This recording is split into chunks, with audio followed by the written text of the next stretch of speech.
Hello, listeners. This is breaking news from News in Bed. Vietnamese pilot who hijacked planes to fight communism dies at 74. Lý Tong, a South Vietnamese Air Force veteran who dropped anti-communist leaflets over Vietnam from hijacked planes long after the war's end, playing out the fantasies of many defeated soldiers of the South, died on Saturday in San Diego. He was 74. His family said the cause of death was lung disease. A man who never accepted defeat, Mr. Lý Tong considered it his personal mission to take back his country from the communists, who have ruled it since winning the Vietnam War in 1975. "I have the duty to liberate my country," he exclaimed in an interview more than 30 years later. "You cannot enjoy yourself when your whole country is in pain and torture." Mr. Lý Tong became a war hero to many Vietnamese refugees in 1992, when he hijacked a commercial airliner after takeoff from Bangkok, ordered the pilot to fly low over Ho Chi Minh City, known as Saigon, South Vietnam's capital, before the communist victory, and dumped thousands of leaflets calling for a popular uprising. He then strapped on a parachute and followed the leaflets down to certain capture. He was released 6 years later in an amnesty and returned to the United States, where he became a citizen after the war.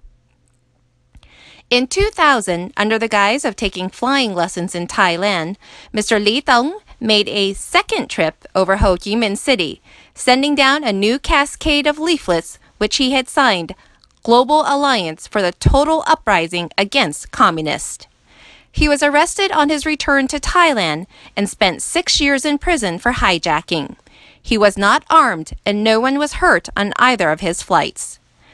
"The only thing that matters is the communists still control my country," he shouted through a double screen of wire mesh during an interview at Bangkok Central Jail. "I'm a pilot. This is what I can do." He timed his second flight to coincide with President Bill Clinton's historic visit to Vietnam, the first by an American president since the end of the war. Soon after Mr. Lý Tong scattered his leaflets, Mr. Clinton was in Hanoi, the capital, where he delivered a very different message. Quote, "The history we leave behind is painful and hard. We must not forget it, but we must not be controlled by it." Unquote. As the years passed and a new generation of Vietnamese Americans accepted the unsentimental facts of history, the veterans' fantasies of liberation became relics of that distant war. But at the end of his life, it became clear that the legend of Mr. Lý Tong, who proved time and again his loyalty to a country that no longer existed, still compelled devotion. As word spread that his health was failing, visitors converged on his hospital room in San Diego, as many as 200 people on one recent weekend. His most devoted followers were former soldiers like himself, liberated from years in communist labor camps under an agreement with the United States and arriving by the tens of thousands in the 1990s, the last and saddest wave of refugees. They have come prepared to show the courage of the former soldiers of South Vietnam, but they are showing themselves only as a group of misfit people, Yến Ngọc Đỗ, who was then the editor of the Vietnamese language newspaper Người Việt, said in an interview. Their political and military pasts have been totally forgotten. Broken in health and spirit, too old or tired to start over again, many of the veterans lapsed into listlessness and despair. "I survived the war, I survived prison," one of them, Phang Nhật Nam, a former paratrooper and wartime journalist, said in a 1995 interview in the Little Saigon area of Orange County, California. "Now I must survive my freedom, and it is very hard," he said. "We are old men now. We have lost the ability to adapt and renew." For people like these, Mr. Lý Tong offered an alternative reality, a vision of courage and action, a tragic hero in the tradition of Vietnamese history. Lý Tong was born the son of a well-to-do farmer September 1st, who was executed as a revolutionary. In the central Vietnamese city of Hue, Mr. Lý Tong joined the South Vietnamese Air Force and served in its elite Black Eagle fighter squadron. As the war neared its end, he was shot down and sent to a re-education camp. His post-war story began in 1980 with his escape and a 17-month trek to freedom through 5 countries.